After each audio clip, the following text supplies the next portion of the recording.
Muy buenos días. Vamos a entrar a nuestro tema del día de hoy. Como usted bien sabe, hemos estado estudiando ya por algunos meses. Si no mal recuerdo, creo que desde enero comenzamos a estudiar Mateo. Y el día de hoy vamos a continuar con nuestro tema. Vamos a ver las siguientes bienaventuranzas que el día de hoy tocan. Estamos en el capítulo 5 de Mateo. Hemos estado estudiando Mateo y vamos a continuar hasta que terminemos el libro de Mateo, si Dios nos permite. Así que si me acompaña, si trajo su Biblia, le animo a que me acompañe. Si usted por alguna razón no la trajo, bueno, ahí está en la pantalla.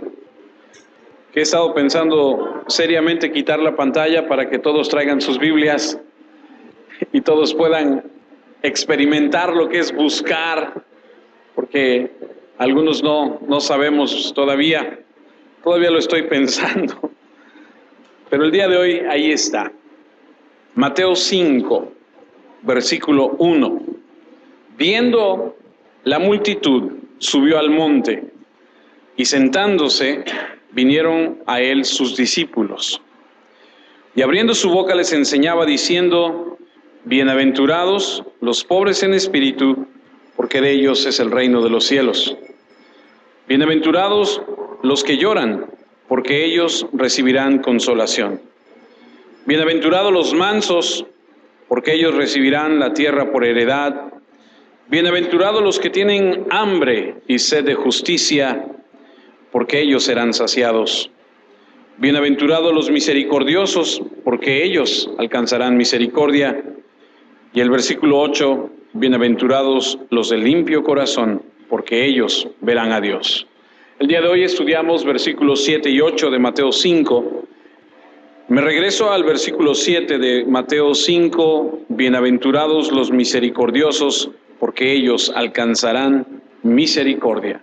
Cuando nuestro Señor Jesucristo se sentó en el monte a dar el famoso sermón del monte y comenzó a dar las bienaventuranzas, Él sabía, porque usted está consciente que Dios todo lo sabe, ¿cierto? Él sabía a quienes le estaba hablando.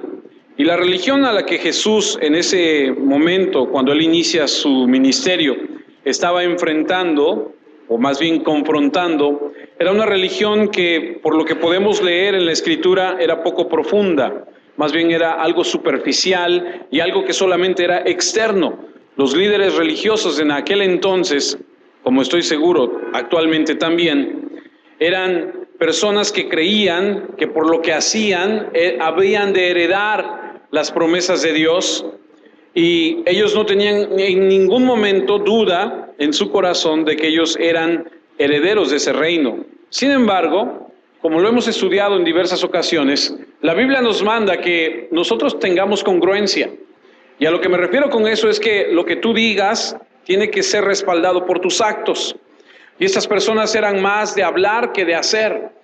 Eran personas que podían sonar muy bonito y podían aparentar muchas cosas muy bonitas por fuera, pero por dentro la realidad era otra.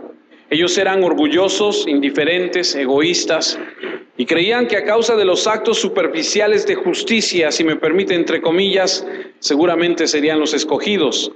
Pero se toparon con que ese día nuestro Señor Jesucristo, que todo lo sabe, los expone a la luz. Y como hemos platicado ya, las bienaventuranzas, al ser expuestas a la gente que la escucha, son una bomba. Porque lo que el mundo dice con referencia a la felicidad no es la felicidad de Dios. Porque como hemos aprendido, la bienaventuranza, que significa muchas veces feliz, hay quien se ha atrevido a decir que es 1000 veces feliz, no es la felicidad que habla la Biblia. La bienaventuranza que Jesús empieza a exponer en ese sermón del monte pareciese a simple vista algo muy incongruente. ¿Cómo es que los pobres, cómo es que los mansos, cómo es que los misericordiosos serán felices? Hemos estado estudiando durante ya algunas semanas el significado de cada una de estas, y el día de hoy comenzamos en el versículo 7, bienaventurados los misericordiosos, porque ellos alcanzarán misericordia. Y Jesús está confrontando a estos a quien en alguna ocasión les llamó sepulcros blanqueados, ¿lo recuerda? A estos hombres que se sienten muy religiosos, que se sienten muy justos, Jesús los conoce. Y por eso es que en alguna ocasión, y ya lo leímos también, en Mateo 3, si me acompaña a Mateo 3, Juan el Bautista en el versículo 7, al ver que estos religiosos venían al bautismo, al ver que se acercaban a escuchar lo que él tenía que decir, les empieza a decir algo que es fuerte, que ha resonado desde entonces hasta el día de hoy para aquellos que se sienten religiosos, que se sienten que porque hacen ciertas cosas tienen ganado el reino de los cielos. Sin embargo, Mateo nos enseña algo muy profundo. Dice, está hablando Juan el Bautista, al ver él, está hablando de Juan el Bautista, que muchos de los fariseos y de los saduceos venían a su bautismo, les decía: generación de víboras, ¿quién os enseñó a huir de la ira venidera? Y luego el versículo 8 está tremendo porque dice: haced pues, dice, frutos dignos de arrepentimiento. Y no penséis decir dentro de vosotros mismos: Abraham tenemos por padre. Porque yo os digo que Dios puede levantar hijos de Abraham aún de estas piedras. Y ya también el hacha está puesta a la raíz de los árboles. Por tanto, todo árbol que no da buen fruto, diga conmigo, es cortado. Todo árbol que no da buen fruto es cortado. Fíjese lo que le está diciendo Juan el Bautista. Ahora, si usted retoma un poco la lectura, y perdón que le haga retroceder, pero en el versículo 8 dice: haced pues frutos dignos de arrepentimiento. Alguien te puede decir muchas cosas. Alguien puede decir: estoy tan arrepentido, papá, de no haber pasado las materias, de veras me arrepiento tanto, pero no estudia, no está arrepentido. Perdóneme que le ponga un ejemplo tan sencillo. El que tenga oídos para oír, que oiga. Versículo 11. Yo a la verdad os bautizo en agua para arrepentimiento, pero el que viene tras mí, cuyo calzado yo no soy digno de llevar, es más poderoso que yo. Él os bautizará en Espíritu Santo y fuego. Y su aventador, o sea, su abanico, el que... ¿Cómo se dice cuando estás haciendo el fuego? El soplador, pero le atizas el fuego, ¿cierto? Ahora resulta que ya no se acuerdan, ¿no? Echan y ya no se acuerdan, ¿no? Atizas el fuego. Dice: y limpiará su era y recogerá su trigo en el granero y quemará la paja en fuego que nunca se apagará. En otras palabras, lo que les está diciendo es: viene para ustedes una condenación de fuego eterno. En otras palabras, lo que les está diciendo es: no se escuden en decir somos hijos de Abraham, porque Dios puede levantar de las piedras hijos. No se escuden con decir solamente, tienen que hacer frutos de arrepentimiento. Y es a esta gente a la que Jesús les está diciendo: tienen que ser misericordiosos. Porque tenían una apariencia externa, pero no tenían lo que indica el verdadero arrepentimiento. Y es por eso que Juan el Bautista les está hablando de un juicio que ha de venir. Podían participar de movimientos religiosos, pertenecer a todos estos tipos de liturgia, pero no tenían una realidad eterna. Y mire, el Sermón del Monte no solamente son las bienaventuranzas. Recuerde que le he dicho que el Sermón del Monte es capítulo 5, capítulo 6 y capítulo 7 de Mateo. Y cuando lleguemos al capítulo 6 y 7, si Dios nos da vida, nos permite y usted aguanta, vamos a aprender tantas cosas acerca del reino de Dios y de cómo que es que Jesús quiere acciones que nazcan de un carácter correcto. ¿Cómo es que Jesús nos habla y nos dice cómo es que quiere que nosotros nos comportemos? Porque la señal de todo esto está basado en una actitud del corazón correcta. Usted y yo sabemos que Dios nunca ha estado interesado en lo superficial, en lo que se ve nada más. Porque usted y yo, con todo respeto, nos podemos vestir muy bonito el domingo y traer nuestra cara de santo el domingo. Hasta tu Biblia traes. Y estás así con tu cara así de no mato ni una mosca. Pero vienes enojado con tu esposa porque la has tratado mal toda la semana y has tratado mal a tus hijos toda la semana. Y puedes aparentar muchas cosas, pero te digo una cosa, Dios conoce todo, sabe todo. Y no está interesado en las cosas superficiales, está interesado en tu corazón. El profeta Amós, en el capítulo 5, versículo 21 al 24, escribe palabras fuertes. Odio sus fiestas. Está hablando Dios. Lo que para ellos era una celebración y era recordar y era una fiesta, dice Dios a su pueblo, odio sus fiestas, me desagradan sus reuniones religiosas.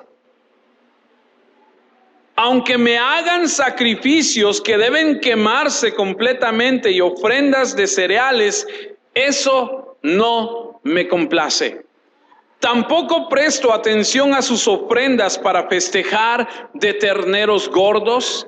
Alejen de mí el ruido de sus canciones. No escucharé la música de sus arpas. Mejor hagan que la justicia fluya como el agua y que sean solidarios de continuo como una fuente inagotable. La única esperanza es que nos demos cuenta de nuestra condición y, como les he dicho en las bienaventuranzas, la primera de ellas, ¿se acuerdan? Pobre de espíritu, que tengamos cada uno de nosotros la actitud como aquel mendigo que extiende su mano y le dice a aquel que pasa, por favor, ayúdame, porque si no me ayudas, me voy a morir.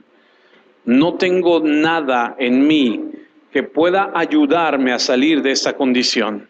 Y les dije que las bienaventuranzas son progresivas, porque lo primero que haces ante tu realidad es reconocer, necesito de ti, Señor, y extiendes tu mano a Él y le dices, por favor, ayúdame. La segunda cosa que eso provoca en cada uno de nosotros que hemos hecho esto es que nos quebranta de tal forma que nos enseña el segundo de las bienaventuranzas. Bienaventurado el que llora, porque será consolado. ¿Y de qué lloras? Lloras de tu condición de pecado, lloras de el estilo de vida que has llevado durante tantos años al no tomar en cuenta a Dios. Eso te lleva a ser una persona mansa.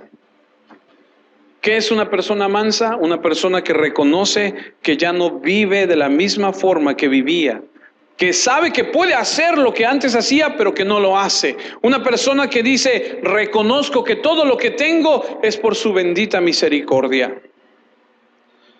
Eso te lleva a reconocer que debes tener hambre y sed de justicia.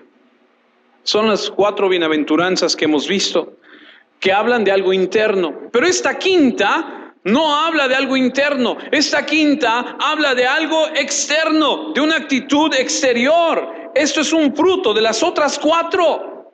Cuando tú reconoces que eres pobre y lloras delante de Dios y te sometes a humillarte y a ser manso y a llorar por esa justicia de Dios, lo que provoca es que ahora tú seas una persona misericordiosa. Pero no puedes ser misericordioso hasta que no has pasado por ese proceso.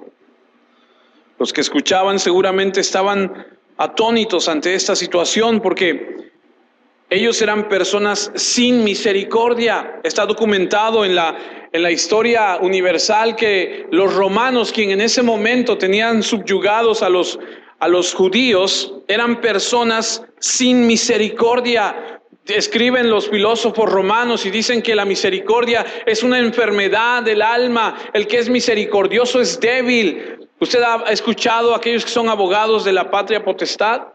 ¿Sí estoy bien? ¿Estoy correcto?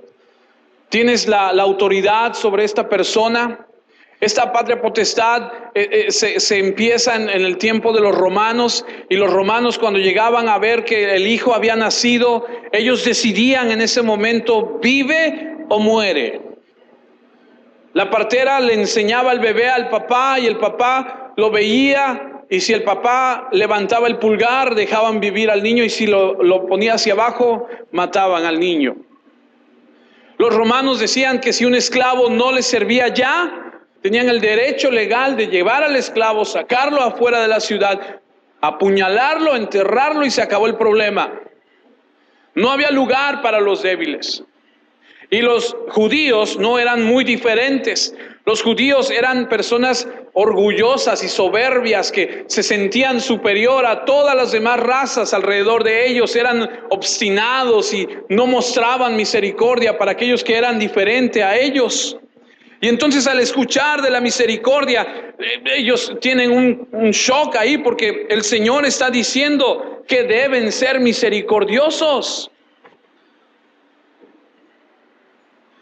Cuando Jesús vino al mundo, extendió la mano a los enfermos y los sanó. Sanó a los lisiados, a los cojos, a los ciegos, a los sordos, a los mudos. Convivió con las prostitutas, con los recaudadores de impuestos. Les hizo entrar a su círculo de amor cercano, los amó. A los niños pequeños los dejó acercarse a Él. Los bendijo. Hay una escritura que nos enseña que una mujer es descubierta en el acto de adulterio. Usted la conoce, y si no la conoce, lea la Biblia, Juan 8, capítulo 8.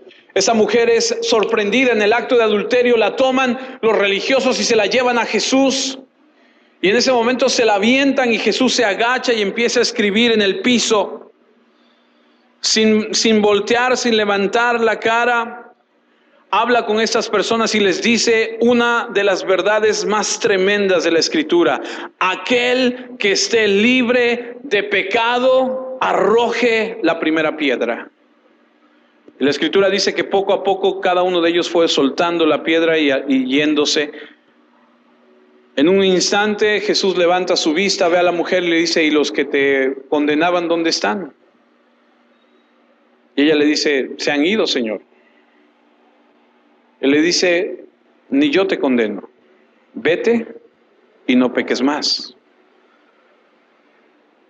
La misericordia extendida. ¿Sabe que sin la misericordia de Dios, ninguno de los que estamos aquí estaríamos aquí?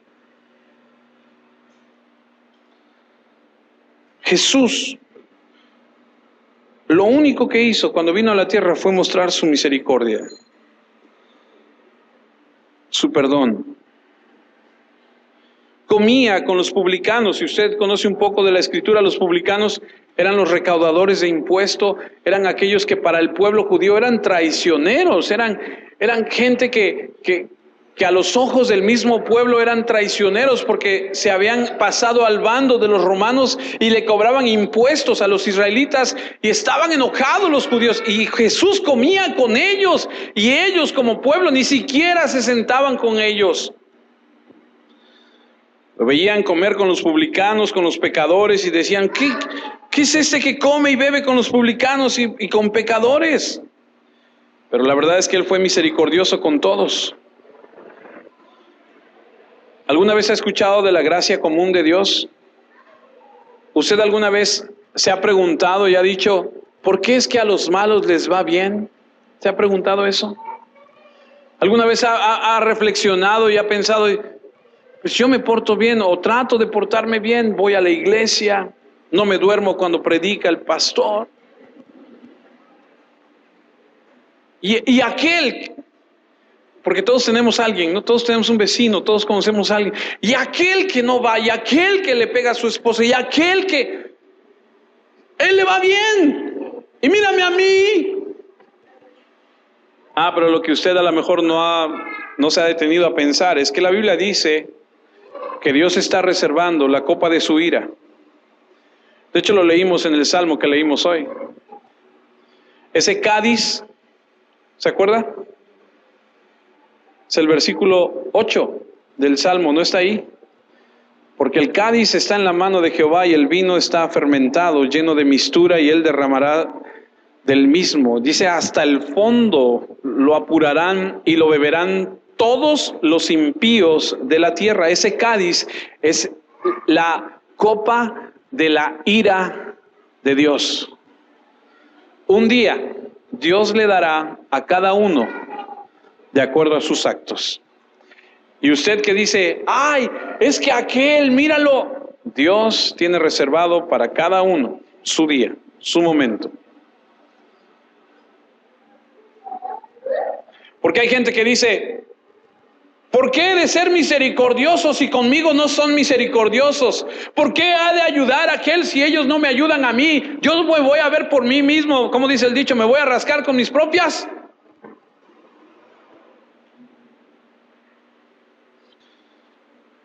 Pero la verdad es que la misericordia de la que se habla aquí no es una virtud humana. Esa no es la idea.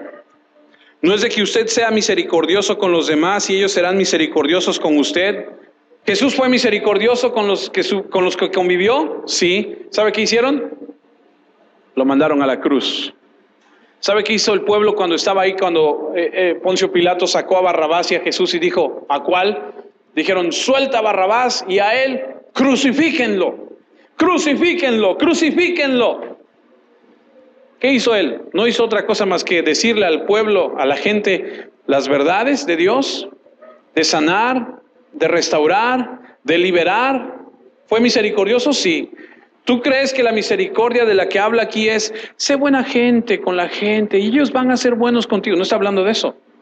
Está hablando de obedecer a Dios, sé misericordioso, no esperes nada de la gente, porque la gente, y perdóneme que se lo diga, usted y yo somos feitos. Porque a veces creemos y decimos, no, pues somos hermanos en Cristo y Él me va, y a veces nos llevamos sorpresas. Sorpresas te da la vida. Lo que está diciendo aquí es que no seas misericordioso con los demás y ellos serán misericordiosos contigo. Tú sé misericordioso con los demás y Dios será misericordioso para contigo. Eso es lo que está diciendo.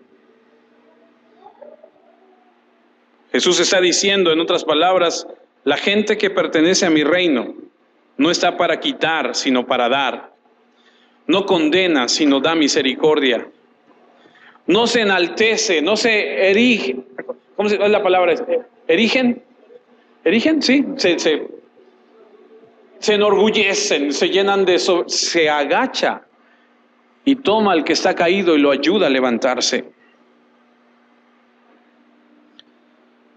Y Jesús le estaba pegando exactamente donde les duele. Mateo 15:5. Mateo 15:5. Palabras de Jesús. Pero vosotros decís, cualquiera que diga a su padre o a su madre, es mi ofrenda a Dios todo aquello con que pudiera ayudarte. Me voy a detener ahí un segundo.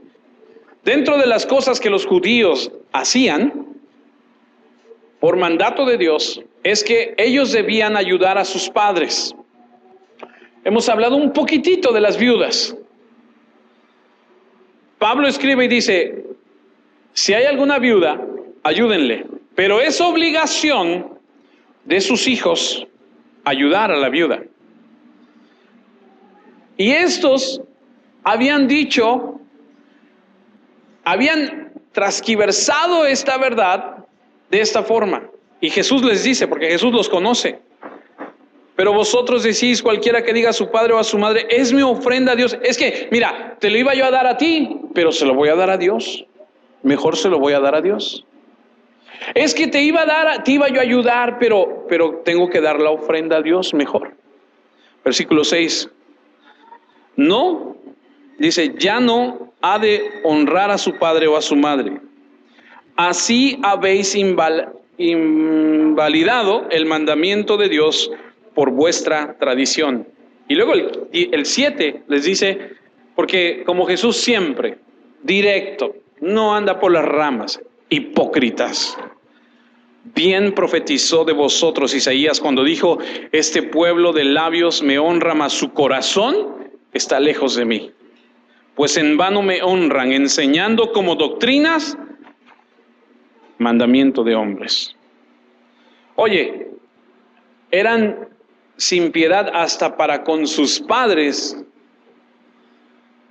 Esos religiosos, esos que se sentían muy religiosos. Y el Señor Jesús está diciendo, si eres miembro de este reino, debes ser misericordioso. Y esto no significa sentir simpatía o compasión solamente. La misericordia es cuando tú ves a un hombre sin comida, le das de comer. Cuando ves a un hombre que necesita ayuda, le ayudas. En otras palabras, es amor en acción. Ay, pobrecito, mira. Ay, pobre, que Dios lo bendiga. Yo creo que todos lo hemos hecho en un punto, ¿eh? Ay, se está mojando, pobrecito. Adiós, ¿eh? Y tú te vas. ¿Te ha pasado? Yo luego cotorreaba a la gente allá. Le decía yo, salíamos así, y íbamos en la camioneta, le decíamos, ¿para dónde va? ¿Va para allá? Sí, nosotros también, ¿eh? Adiós. No, no es cierto, vénganse, vamos a...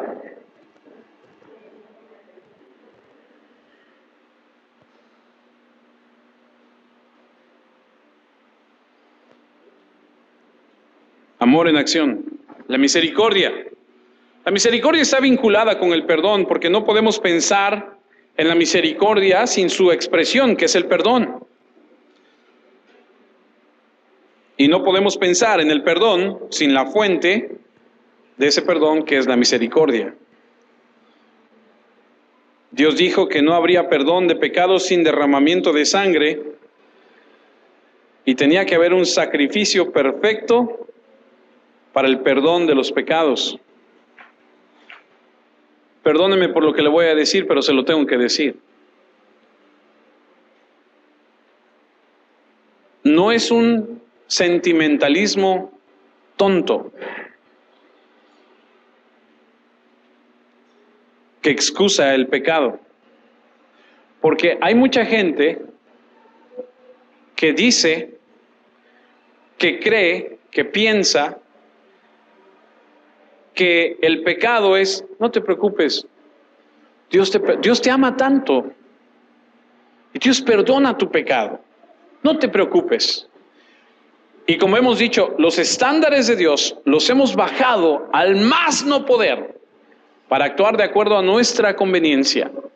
Y lo que debemos tener mucho cuidado es de no llamar las cosas que no son como si fuesen. Escuche, hay gente que al pecado no le llama pecado. Ah, es que cometiste un error.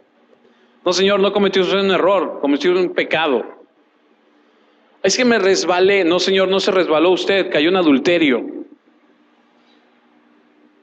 Es que me ganó la tentación. No te ganó la tentación, robaste. Se llama pecado. ¿Me está captando lo que le quiero decir? La única vez que Dios extendió su misericordia, ojo, la única vez que Dios extendió su misericordia fue cuando pagó el precio por el pecado. Porque Dios, escuche, Dios no va a pasar por alto. Dios no va a anular su justicia. Porque la gente piensa y cree, no te preocupes, no pasa nada. No, Señor, sí pasa algo. Por eso Cristo vino y murió en la cruz. Dios no viola la verdad de su justicia y su santidad para ser misericordioso. Él será misericordioso solamente hasta que la verdad sea confrontada. Hay gente en la iglesia que peca y hace cosas mal en contra de Dios y no reconoce nunca su pecado. Sin embargo, siempre quieren la misericordia.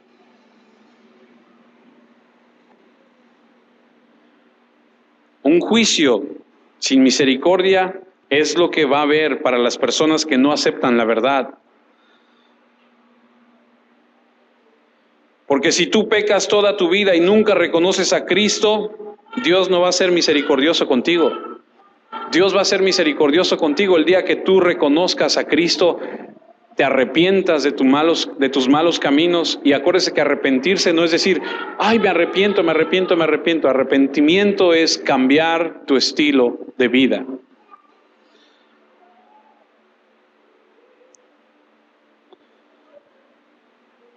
por cierto, hay gente que dice, no, es que mi vida dio un giro de 360 grados. Quedó en el mismo lugar, ¿cierto? ¿Sí o no? Perdóname, pero tu vida entonces nada más dio una vuelta, nada más te fuiste a dar un rol, porque no, eso no es cambiar. 180 grados.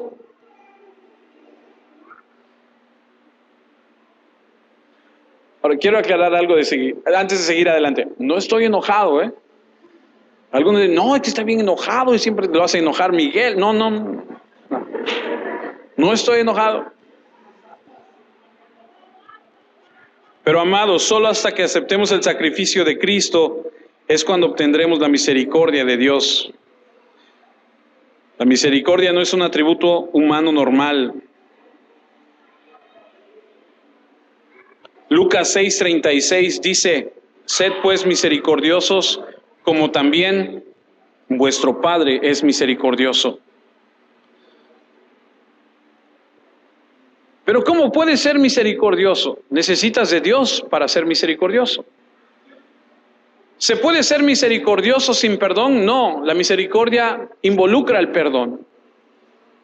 ¿Puedes ser misericordioso de manera física? Sí, claro. Ayuda al necesitado, ayuda al que no tiene de comer, ayuda a aquel que está solo, ayuda a aquel que necesita de ti. Claro que sí se puede. Necesitamos ser misericordiosos sin rencor. Nunca tomes represalias, no seas vengativo.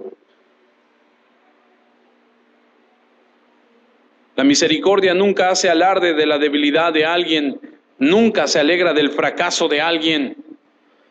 Le está yendo mal, qué bueno que le está yendo mal, se lo merece. No, sea misericordioso, sea manso, sea humilde, póngase en los zapatos de la otra persona. Recuerde cuando usted también estaba así. Por eso es que Esteban, cuando está siendo apedreado allá en Hechos 7:60, ¿sí lo tienes, verdad? Y puesto de rodillas, clamó a gran voz, Señor, no les tomes en cuenta este pecado. Habiendo dicho esto, durmió. Lo están apedreando y el hombre dice, Señor, no les tomes en cuenta eso. Y algunos de nosotros dicen un chisme de nosotros. No, vamos a aclarar eso porque eso no está... ¿O no? Y al hombre lo están apedreando, lo van a matar. De hecho, lo mataron a pedradas. Y creo que uno de los mayores ejemplos que tenemos en la Biblia acerca de ser misericordiosos, indudablemente es Mateo 18:23. Por lo cual, el reino de los cielos es semejante a un rey que quiso hacer cuentas con sus siervos. Cuando comenzó a hacer cuentas, le fue presentado uno que le debía 10,000 talentos.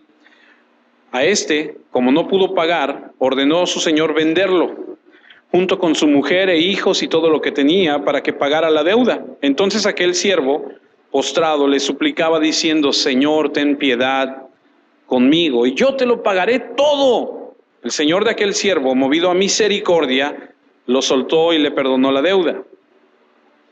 Pero, versículo 28, saliendo aquel siervo, halló a uno de sus consiervos, que le debía 100 denarios, y agarrándolo, lo ahogaba diciendo, págame lo que me debes. Entonces su consiervo, postrándose a sus pies, le rogaba diciendo, ten paciencia conmigo, yo te lo pagaré todo. Pero él no quiso, sino que fue y lo echó en la cárcel hasta que pagara la deuda. Viendo sus consiervos lo que pasaba, se entristecieron mucho y fueron y refirieron a su señor todo lo que había pasado. Entonces, llamándolo su señor, le dijo, siervo malvado, toda aquella deuda te perdoné, porque me rogaste. ¿No debías tú también tener misericordia de tu consiervo como yo tuve misericordia de ti? Entonces, su señor, enojado, lo entregó a los verdugos hasta que pagara todo lo que debía. Así también, ojo, así también, mi Padre Celestial hará con vosotros, si no perdonáis, de todo corazón, no de lengua para afuera, como decía mi abuela, sino de todo corazón, cada uno a su hermano, sus ofensas. ¿Te han ofendido? Sí, seguramente. ¿Te seguirán ofendiendo? Sí, seguramente. ¿Dirán cosas de ti? ¿Tienes que perdonar? Sí. Pero no es, ojo, porque dice de todo corazón, no es de te perdono. No. Debemos ser misericordiosos. Perdonar. Ya se los he platicado, alguna vez pregunté y dije, ¿y si por esa puerta entrara fulano de tal? ¿Qué voy a hacer? Y la respuesta fue, perdonar. Y yo decía, no. Digo, porque Dios me escogió a mí y lo entiendo, ¿no? Pero que lo escoja y lo perdone a él, pues ¿cómo, no? Queremos misericordia para nosotros, pero no queremos misericordia para el que nos ha ofendido. Y Jesús aquí dice, así también mi Padre Celestial hará con vosotros. ¿Qué? Echarlos a la cárcel hasta que paguen todo. ¿Y saben quiénes son esos verdugos? No tenemos tiempo de verlo, pero de acuerdo a los teólogos, esos verdugos son los demonios. Si no perdonáis de todo corazón cada uno de sus hermanos sus ofensas, ¿eres misericordioso o estás lleno de rencor? No me respondas. Y tampoco pongas tu cara así de ángel. No. Eso es entre tú y Dios. ¿Qué hay en tu corazón? ¿Hay odio, rencor? ¿Hay algo, una situación en contra de alguien porque te debe, porque te hizo, porque dijo? Porque, amados, sinceramente, si no mostramos misericordia, no recibiremos misericordia.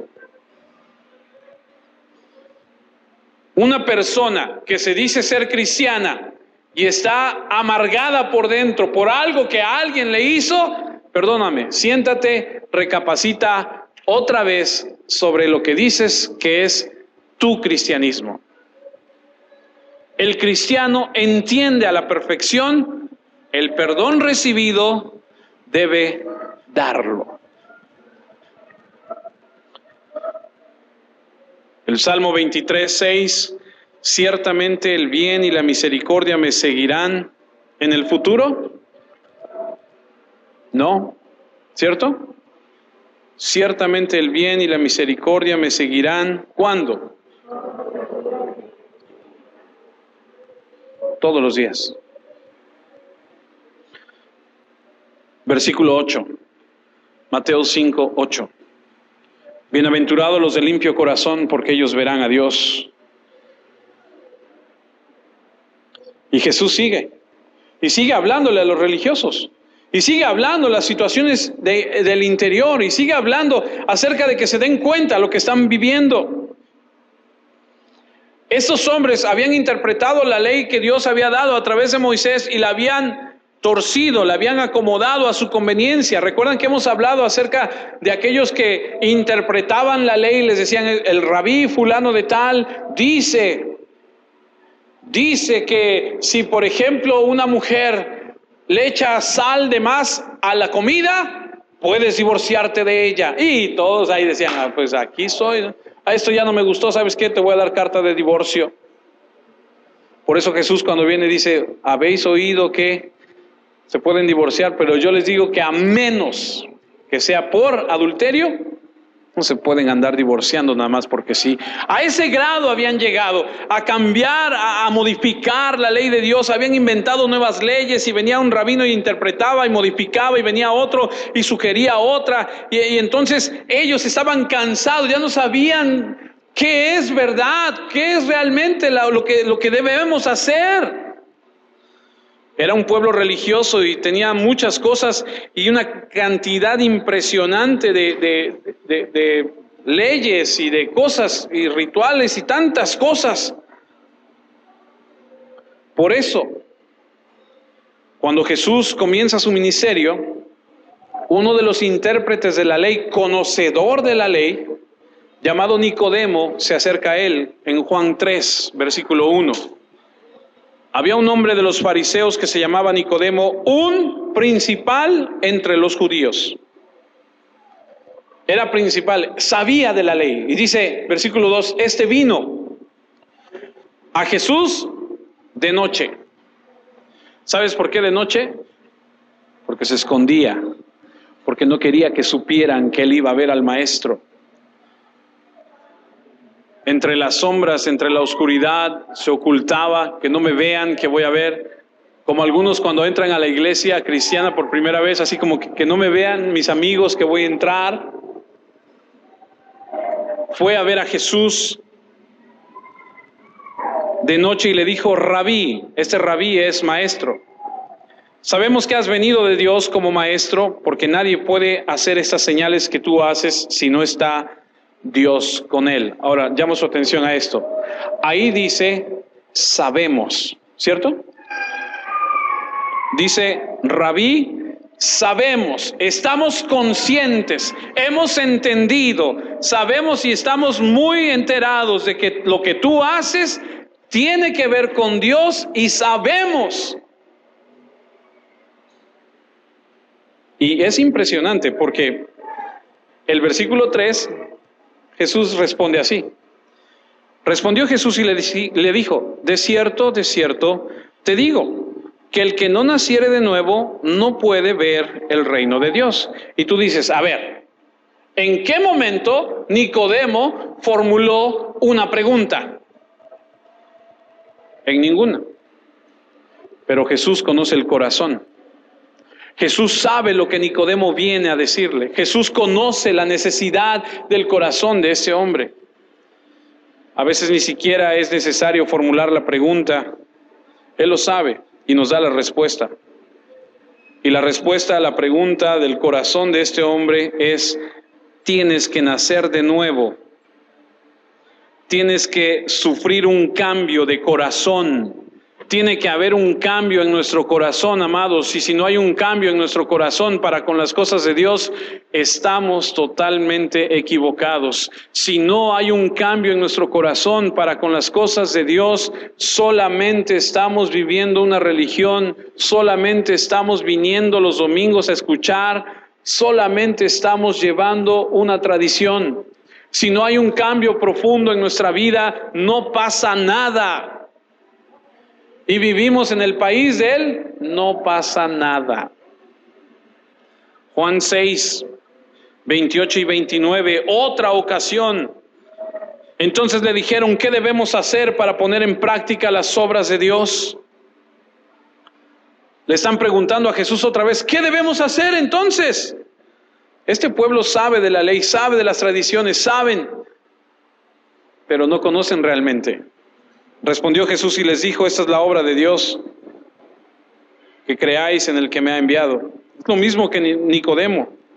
Sabemos todo el sistema, la rutina, tenemos las ceremonias, las tradiciones, pero ¿qué debemos hacer para conocer la realidad de Dios obrando en nuestra vida?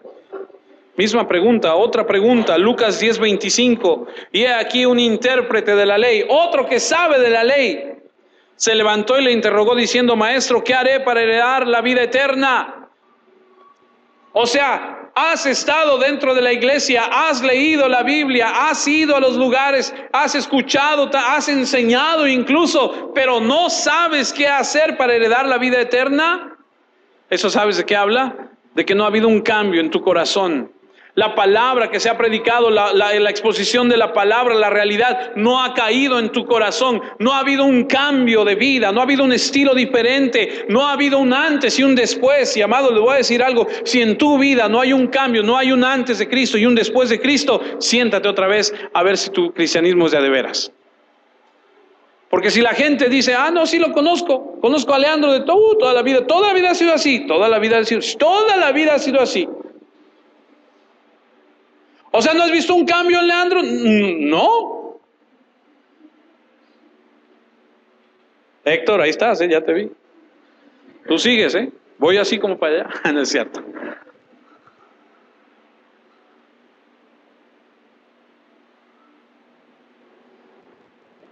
Lucas 18:18. Un hombre principal, pues es un hombre importante, le preguntó diciendo, Maestro bueno, Salud. ¿Qué haré para heredar la vida eterna? Otra vez. Alguien importante, alguien que se supone que sabe, alguien que se supone que está empapado de esas cosas. ¿Qué tengo que hacer? ¿Cómo que qué tengo que hacer? Pues entonces, ¿no has escuchado nada? No, sí, ha escuchado todo, pero no ha puesto en práctica nada. Entonces es de los que oye y no pone en práctica. Como Tulipán. Como Johnny Laboriel. Entonces, ¿cómo podemos llegar a esto?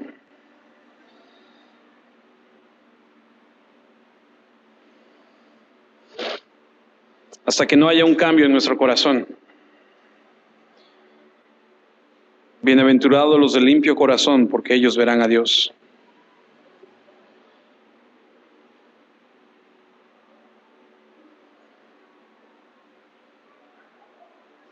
Sabes, si tú buscas, siempre vas a poder compararte con alguien. Y la tendencia de todos y cada uno de nosotros es compararnos con alguien de menor rango. Porque muchos de nosotros decimos, bueno, yo no soy tan malo. Yo soy mejor que mi vecino. Yo voy a la iglesia. Traigo mi Biblia. Me porto bien. Yo no soy como fulano, sutano. Pero siempre te comparas con alguien menor. Como los fariseos. Señor, te doy gracias porque no soy como este publicano. No te compares con alguien menor, compárate con alguien mayor. A la realidad de la palabra de Dios, ante la exposición, la confrontación que hay cuando se te expone a esta realidad, ¿cuál es tu condición?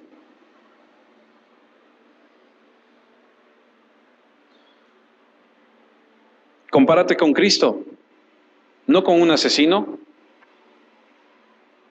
no con un violador, no con alguien que está en la cárcel, no con un borracho mujeriego, no con el que roba. Compárate con Cristo. Por eso Primera de Pedro 1:16 dice, sed santos como yo soy santo.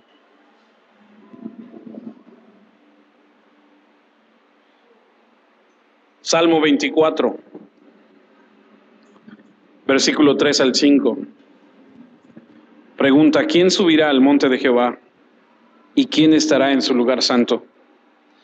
Y el versículo 4 responde y dice, el limpio de manos y puro de corazón. El que no ha elevado su alma a cosas vanas, ni jurado con engaño, él recibirá bendición de Jehová y justicia del Dios de salvación. Isaías 59, 1. He aquí que no se ha cortado la mano de Jehová para salvar, ni se ha agravado su oído para oír, pero vuestras iniquidades han hecho división entre vosotros y vuestro Dios, y vuestros pecados han hecho ocultar de vosotros su rostro para no oír. Porque vuestras manos están contaminadas de sangre y vuestros dedos de iniquidad. Vuestros labios pronuncian mentira, hablan maldad, vuestra lengua. No hay quien clame por la justicia, ni quien juzgue por la verdad. Confían en vanidad y hablan vanidades, conciben maldades y dan a luz iniquidad. Incuban huevos de áspides y tejen telas de arañas, y el que comiere de sus huevos morirá, y si los apretaren, saldrán víboras. Wow. Así que la Biblia siempre está hablando de el hombre interior. Jeremías 17:9. El corazón del hombre es engañoso sobre todas las cosas y perverso. ¿Quién lo conocerá? ¿Has escuchado cuando dices, es que siento en mi corazón? Yo sentí en mi corazón que tengo que hacerlo. Ah, error, cuidado. Jeremías 17:9 dice, el corazón del hombre es engañoso por sobre todas las cosas. El corazón del hombre, y cuando dice hombre, habla de todo el género humano, es perverso, tiende hacia lo malo. El corazón del hombre no es bueno, a menos que Cristo venga y haga una obra de regeneración. Y aún así, sigue trabajando y sigue trabajando y sigue trabajando. Pero sin Cristo, el corazón del hombre es perverso. Génesis 6:5, y vio Jehová que la maldad de los hombres era mucha en la tierra, y que todo designio de los pensamientos del corazón de ellos era de continuo solamente el mal. Lo único que pensaban. A través de los años que he podido dar clases, me he dado cuenta que hay chavos que son buenísimos para lo malo. Tienen un ingenio y tienen una vivez para hacer travesuras y salirse con la suya. ¿Sí conoce a alguien así? Dice, este es buenísimo, pero para lo malo. Gente que solamente está pensando en hacer maldad. Mateo 15, ya voy a acabar, porque algunos de ustedes, ya no sé si es el calor o qué, pero ya están así como que, no, ya no. Mateo 15, 18 dice, pero lo que sale de la boca del hombre, pero lo que sale de la boca del corazón sale, y esto contamina al hombre. Porque del corazón salen los malos pensamientos, los homicidios, los adulterios, las fornicaciones, los hurtos, los falsos testimonios, las blasfemias. Todas estas cosas son las que contaminan al hombre, pero el comer con las manos sin lavar no contamina al hombre. Ya ves, podemos comer sin lavarnos las manos, ¿no? No pasa de una infección. Santiago 4:8. Acercaos a Dios y Él se acercará a vosotros pecadores, bueno, aquí dice limpiad las manos, pero habla de las obras de las manos. Y vosotros los de doble ánimo, purificad vuestros corazones. Y otra vez habla acerca del corazón. El Salmo 51:10, crea en mí, oh Dios, un corazón limpio y renueva un espíritu recto delante de mí. Porque no importa si vienes a la iglesia toda la semana, no importa qué tan religioso seas, si no hay un corazón limpio dentro de ti, nada va a suceder. Santiago 4:4, oh almas adúlteras, ¿no sabéis que la amistad del mundo es enemistad contra Dios? Cualquiera pues que quiera ser amigo del mundo, se constituye en enemigo de Dios. ¿Amas el mundo? Híjole, eso está... Las cosas que el mundo ofrece, amados, son a la vista, ¿cómo se dice? Deleitosas. Son buenas, son agradables, te llaman, escuchas la música y empiezas, y te llama, y dices, qué bonito, y dices, ¡ay! Pero la Biblia dice que las cosas del mundo es enemistad contra Dios. Ayer estábamos en una fiesta muy bonita, una celebración muy bonita, y empiezas a ver todo, y el ambiente, y la música, y las luces, y todo el show, y todo, y dices, todo está bien bonito, y te llama. Porque somos de carne, ¿no? Y a veces es hasta difícil evitarlo, ¿no? Cuando te das cuenta ya estás con el piecito. Tarán, tan, tan, tarara. Y ahí estás. Y las cosas del mundo te llaman. Pero la Biblia dice, ¿no sabéis que la amistad del mundo es enemistad contra Dios? Cualquiera pues que quiera ser amigo del mundo se constituye en enemigo de Dios. Y tú podrás decir y pensar, ay, ¿a poco sí? ¿Así a ese grado? Sí. Versículo 8, acercaos a Dios y Él se acercará a vosotros, pecadores, limpiad las manos y vosotros los de doble ánimo, purificad vuestros corazones.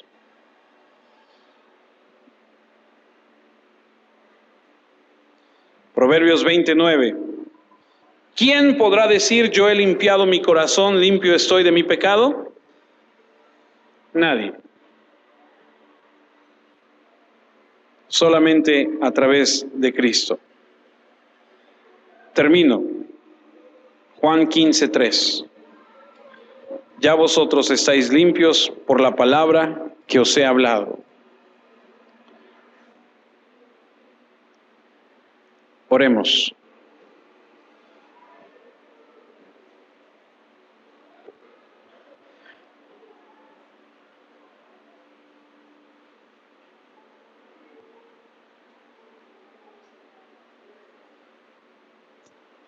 Señor, quiero darte gracias en esta tarde por la vida que nos has permitido. Humildemente venimos delante de ti para agradecerte el poder escuchar tu palabra, Señor, porque al ser expuestos a tu palabra, estamos siendo expuestos a tu amor, a tu misericordia, al conocimiento de lo que tú eres, quieres y tienes para nosotros. En esta tarde, Señor, quiero pedirte que la palabra que hemos escuchado quede grabada en nuestro corazón de tal forma que nos lleve a actuar en ella. Te pido, Señor, humildemente que nos hagas crecer, nos permitas madurar. Aquellos que están flaqueando, Señor, los pongas sobre la roca de su salvación. Aquellos que están en pecado, Señor, confróntalos. No los dejes en paz hasta que se arrepientan y vengan a ti, Señor. Te pido que a cada uno de nosotros, Señor, tu palabra nos inquiete, nos lleve a querer más de ti. Oro por los matrimonios y te pido que nos ayudes a vivir de manera recta ante ti, ante tus ojos. Oro por mis hermanos, los varones, los hombres de este lugar, y te pido que nos ayudes a guardarnos, Señor, a vivir, Señor, rectamente ante ti. Te pido por nuestros hijos, guárdales, Señor. En este mundo caído, en este mundo, Señor, que no busca otra cosa más que complacerse, que no busca otra cosa más que hacer, Señor, todo lo contrario a tu palabra. Guarda a nuestros hijos, Señor. Líbrales de las situaciones que les rodean, dales prudencia, sabiduría. Te lo pedimos en Cristo Jesús. Y que tu nombre sea exaltado y glorificado a través de nosotros. Gracias.